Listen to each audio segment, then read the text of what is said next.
Hello and welcome to Life with Francy podcast, a place where you will find all kinds of conversations like mental health, self-care, self-love, trauma, hobbies, and more. With this podcast, I want to create a community where we support one another to get to the next level in personal and business life. Hope you enjoy this episode. Now, let's get the show started. On today's episode, I have the pleasure to talk to Anissa, a yoga therapist and the founder of Trauma Healing Yoga Therapy Program, where she helps sexually traumatized women to heal from their PTSD and other trauma related issues with yoga therapy. I am so excited and I feel so honored to have her on the podcast. So let's welcome Anissa. So tell us, what is life with Anissa? And this cute little dog. So this is Buddy, and Buddy has to say hello to everybody that I'm online with. If he hears the ding from Zoom, he comes running so he can say hello. So this is Buddy, and he's saying Hello, hello. Betty. You know, So cute. thank you. He's a hot mess. So there we are. Okay, go play. So what is life like with me? Well, my family would probably say that I'm a hot mess, kind of like my dog. Um, my clients generally tell me that I'm calm and soothing and that they love being with me. And, my family, they pull their hair out. So, I can relate. So yeah, tell me more about your mission and how it started. well, I did not get up one morning and say, I'm going to be a yoga therapist and I'm going to work with people in trauma and make them cry on their mats. Didn't happen quite that way. I started yoga teacher training classes only because I didn't want to go to anybody else's class. Like I wanted to do it on my own schedule and just keep myself safe. And so I figured, well, I'll take a class or two, learn the basics, and that way I can do yoga on my own. And, I don't have to bother going to somebody else's class. So I had no aspirations of teaching at all. That was not part of the gig. And about a month after I finished my first class, I had 2 job offers. And I thought, maybe the universe is trying to tell me something. And so I started working and teaching, and I realized that I loved it. It wasn't a job, it wasn't work. Yoga to me was this really precious gift, and all I was doing was sharing this gift. And so I started taking some more teacher training classes because I really just kind of got the bug. And next thing I know, they're offering classes for PTSD for active duty military. And at the time, my husband was active duty. We lived right outside of Fort Riley, Kansas, which is a Army Oh post. wow, that's not far from me. Oh, really? Yeah, I'm in Olathe, Kansas. Oh, fun. Okay, yeah, I'm there usually on a monthly basis. Um, Nice. so I live in a community that's primarily military, active duty, and retired. And I was like, I should take these classes and bring this back to my community so I could be of help in my own community. And I was about halfway through the first day and I realized, yeah, the first person I needed to work on was right here. Yeah. And it started my own journey of self-recovery and healing, and then being able to really work with others. And I did work at Fort Riley for about 3.5 years, working with active duty and retired folks who were in the Warrior Transition Battalion. And then I I really decided I wanted to work with more women who were like me, who had experienced sexual trauma, and there wasn't anything for us. They tell you to go see a therapist, maybe get on meds if you need to, but there's nothing really to help us heal. And it's very isolating. Yes. And I started looking at other self-help programs like AA and NA and Weight Watchers, and they all have like this community. And it's about the community. that really helps you heal. And so I'm in the process of creating that community and offering yoga therapy with it. Wow. Yeah. Excuse me. And thank you. As a woman who has experienced sexually abuse, I appreciate that because yeah, the healing feels like you're doing it alone. And I guess for the most part at the beginning, until you get comfortable sharing, you're doing it alone. So I love that you're gonna start offering that and that yoga too, because you're doing physical movement, which helps too with whatever's going on mentally.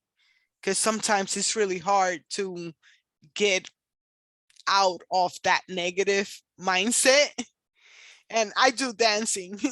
I have dance parties by myself, but I Yes, love with yoga, there's so many benefits coming from the yoga world. there is. We actually trap trauma in our bodies on a cellular level. And so, yes, talking about it is great and that's helpful. However, we also have to move it out of our bodies. Just as you were saying, it's about the movement.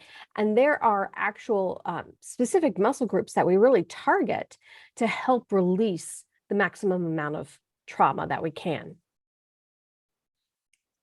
Wow, can you describe more about it? I'm super interested because I know I have the book. I haven't read it, but it's The Body Keeps Scores, because I'm learning more about that, how the body keeps trauma, because I'm still holding it in my body. So that's why I'm so interested about everything you're saying.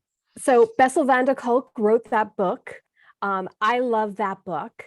One of the reasons I love the book is that not only is it informative, but he also goes into case studies. And you Okay. actually read about people that this affected and that, you hear about their stories and how they were able to heal. And it's just so amazing. I love, love, love that book. And so, yeah, so how do we do that? Well, eh, you know, there, how do I describe it? Doing the yoga that this is yoga therapy. So this is different than the yoga you're going to get at your corner yoga studio. So this is something that's different. And we really target specific, places in the body that are like emotional warehouses, literally in your body. You're going to get a full body workout. However, we are targeting certain areas to really almost exhaustion. And then we're able to, those muscles are releasing and they get to release the baggage that they're holding on to, which you don't need to be carrying around. Not at all. We sometimes don't even know that we're carrying so much in our bodies. Mhm. Wow. So is this a program that you do on a one-on-one physically, or something that you can do on a Zoom class? How do you help your clients? Well, I do one-on-ones via Zoom.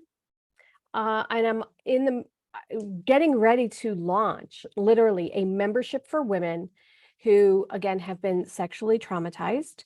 And it's going to include yoga therapy, recorded and live. Because at 3 a.m. in the morning, you can't run down to your yoga studio and get on a mat.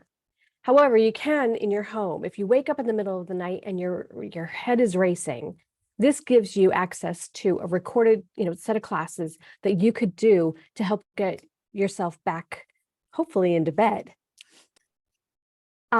So it's going to have online and recorded classes. It's going to have an educational aspect of it. What I found really, and this fascinated me, the more I learned about what was happening in my body as in regards to PTSD and trauma, the more I was able to have choices.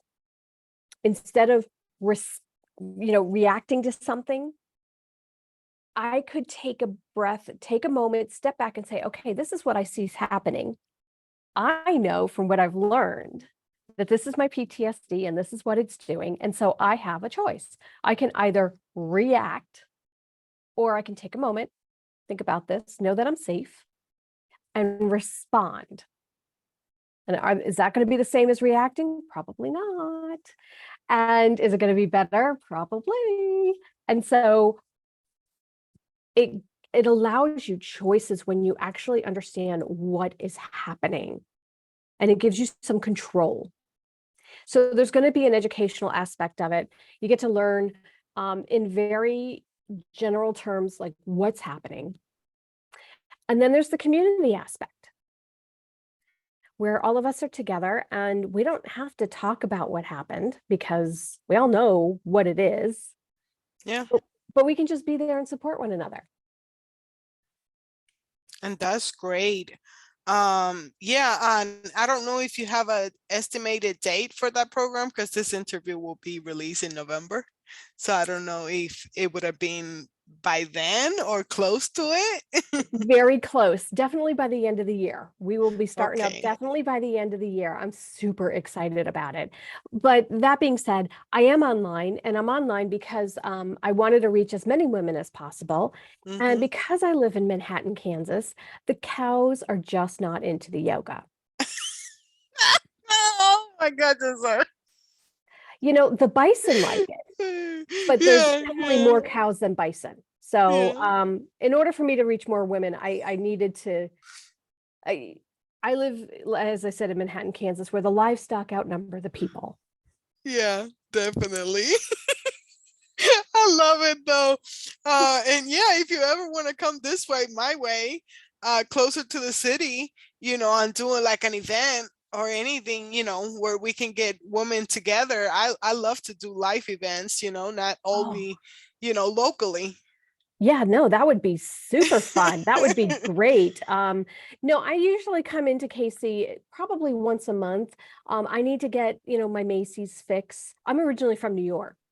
Okay, So, yeah, yeah, I need to see Macy's and real food and real people and not so much cows. I know. I love it though, but I barely go that way.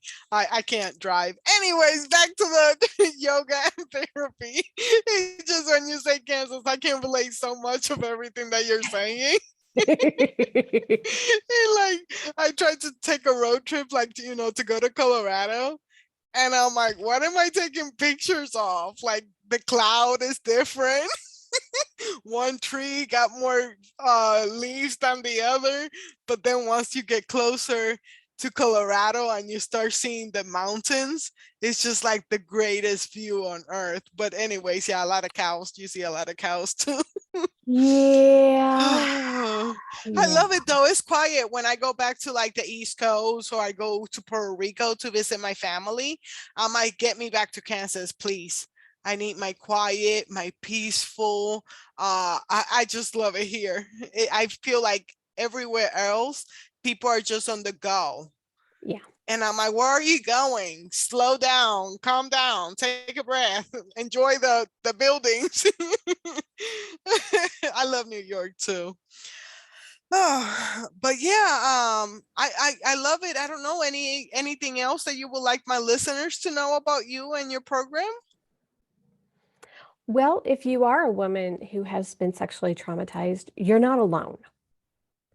Stats say that 1 out of every 4 women have had some sort of a sexual assault in their lifetime. We actually think the numbers are 1 out of every 2. And we Oh, think that because of underreporting. So could yes. you imagine 1 out of every other woman? That's just really hard to imagine, but that's what we think it is. And you're not alone. You don't have to do this alone. Um, it's not easy. And the mental health system is very broken. Yes. And it really requires you to kind of be your own Sherlock Holmes and figure out what is best for you and what's going to work best for you. I think it's very interesting that, if you get cancer, you have a whole team of doctors that help you. You have your oncologist and, hematologists and all of these doctors that are going to help you, and it's your team. However, when you need to reset your central nervous system, you have Mm-hmm. no one. Yeah.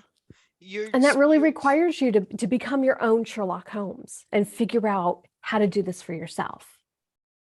yeah, you're speaking to the choir. I have been on this journey for over 10 years.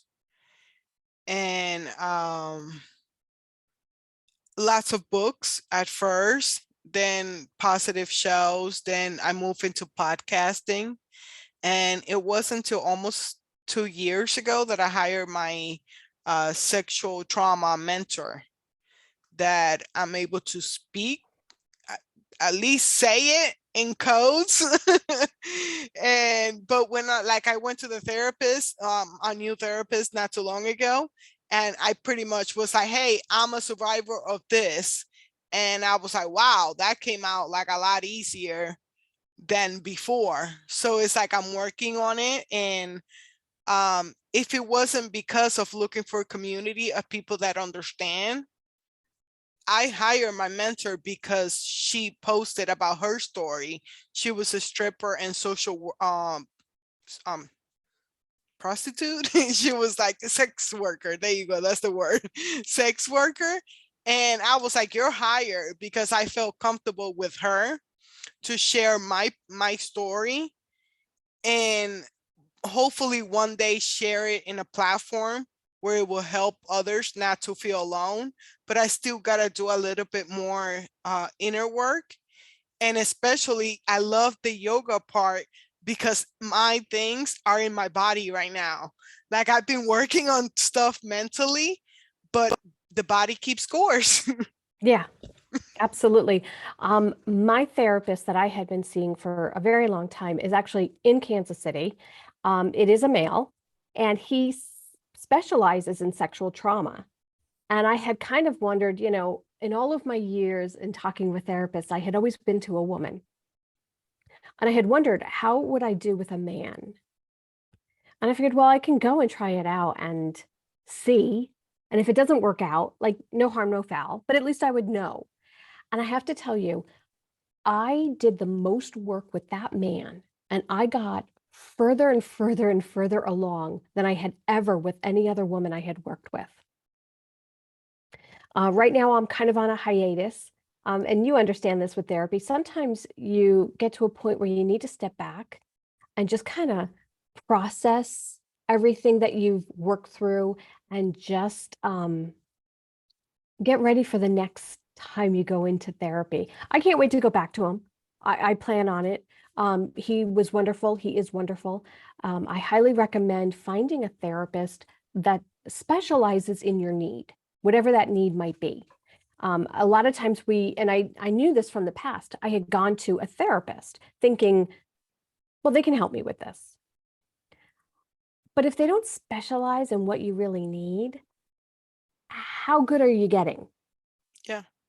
So I highly recommend finding someone who specializes in whatever your need is. And finding someone like I did who specializes in sexual trauma was above and beyond helpful. Yeah, I'm staying with my mentor still. I can't let you go yet. And it's funny that you mentioned that. I also picked a male therapist this time.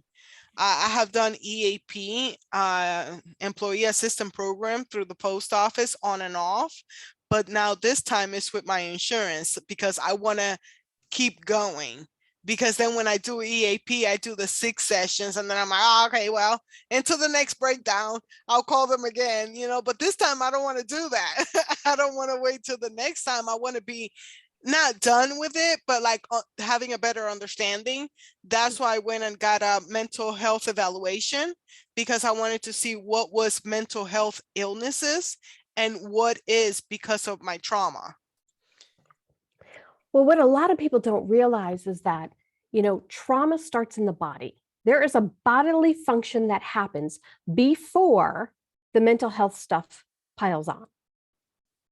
And what's the sin is that, by the time you're in high school, you know that if you break an arm, what's going to happen? You're going to go to the hospital, you're going to get an x-ray, you're going to get a cast or a splint, and you're going to see a doctor to follow up with, right? I mean, Mm-hmm. everybody knows that. That's pretty much common knowledge, right? Yes. However, when you experience a traumatic situation, no one teaches you how to reset your central nervous system. Nope. We all have one.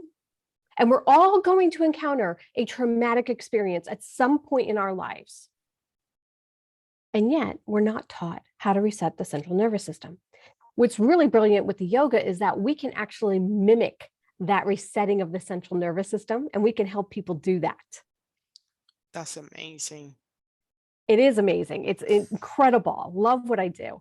And so that's, another reason why you want to try yoga therapy, because we can do that. We can help you do that. And that'll help you get further along, especially when you go to sit down and do your talk therapy, because you've gotten some of this out of your body, which you have to do. Yeah, no, 100%. I can't wait to try it because my thing is dancing. Like now that I have, I say my anxiety survival kit. So I go into breathing, moving, asking for prayers, talking about it, listening to my Warrior playlist. Well, sometimes I do my moving, and I had a podcast that it was triggering because I was talking about my story with a different name, but finally saying it out loud so I could hear it back. And I was super overwhelmed before it. And I had the best dance party once I gave myself the grace of feeling how I was feeling and acknowledging that this was hard. Talking about it is hard. So I had to give myself love. So I went into self-soothing. And then after I was done with the tears and everything, best dance party. But yoga will help me like stay in a neutral, calm place instead of just giving me too much energy and then the extrovert is like out there. Well, the brilliant thing about yoga therapy is that when you're on the mat, you have to be there. You have to be present. If you're not present, you are going to fall over. You're not thinking about your grocery list. The thing with PTSD and trauma, folks who have anxiety because of it, anxiety, you're thinking of the future. You're thinking of all the things that could possibly go wrong. So you're thinking of the future. You are not in the present moment. Those who are dealing with depression, you're thinking about the past, generally what happened to you, and you're living in the past. You're not living in the present. And the beauty of the yoga therapy is that it makes you present, whether you realize it or not. And so it gives your brain a day off, an hour off of all of that ruminating thoughts and all of the negativity and all of the worrying and la, la, la. It gives it at least an hour off. And you have to be present. Didn't think about that part, the present part. Yeah, that's huge because for anybody that has dealt with trauma, abuse of any type, mentally, emotionally, sexually, you might have a hard time staying in the present moment. That's new to me, like of the last 6 months that my mentor has been pushing meditation because I am always in la la land. In meditation, people think that you're just going to sit down for, an hour, half an hour, whatever it is, and you're going to, burn some incense and you're just going to sit there and it's going to come to you,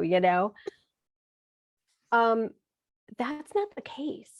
You're not going to wake up one morning and say, I'm going to run the Boston Marathon and just, head out to Boston and do it. You're going to train. Well, the same thing is with meditation, especially if you have mental health issues and you have a hard time sitting still, because in the stillness, that's where the scary stuff is. I hate it. Exactly. And so you have to train. And even if it's a minute, 2 minutes, and build yourself up, get to 5 minutes. If it takes you 5 weeks, who cares? It doesn't matter. You don't have to have incense going. And meditation can look like a lot of different things. You don't have to be sitting there. You could be on a walk. You could be taking maybe your dog for a walk or your cat for a walk. Or if you're in Philadelphia, you could take your crocodile for, no, an alligator. What was it? That woman was Huh. her, did you see that? Her No, I emotional didn't. support, yes, in Philly, emotional support animal was an alligator. Oh my And I gosh. guess it was a couple weeks ago, she took it out to one of the water pads, one of the little water pad parks, and she was Yeah. walking around with her alligator. Hey, Hey, live your best life, you know, but make a pond in your house. can you imagine? So yeah, I mean, take your animal for a walk. Um, you don't have to be stationary. Sometimes when I'm cooking, I'm so in the moment and I'm so into what I'm doing and what have you. That's almost like a form of meditation, you Yeah. know? I mean, it could be whatever it is you need it to be, and it can be whatever you need it to look like. It doesn't have to look like sitting there, incense burning, chanting. For me, it's diamond painting. It's the only thing that quiets my mind. Putting little beads in a canvas to make a huge picture literally is the only thing that I can be like, my mind is quiet. Some people like to color. Some people like to do puzzles, with actual pieces and just, some people like to do puzzle books, Yeah. Sudoku. It can be anything. It doesn't have to be the very stereotypical meditation. Yeah. I love it so much. Thank you so much for coming on my show. Thank you so much. I appreciate it. I had a great time talking to you. Is there anything else that you would like to plug in or anything to let know my listeners? Well, you can find me at traumahealingyoga.com. And I'm kind of like a bad penny on social media. I come up under trauma healing yoga all over the place. Currently, I have two free Facebook groups. One is for general trauma, and then one is specifically for women who've experienced sexual trauma. And feel free to look them up. One is healing PTSD with yoga therapy, and the other is women surviving to thriving. And again, traumahealingyoga.com, check me out. And you are not alone. I love it. Yes, I will have everything on the show notes for this episode. And yeah, thank you for listening to another episode. Hope you enjoyed this interview as much as I did. Hope you have a blessed day.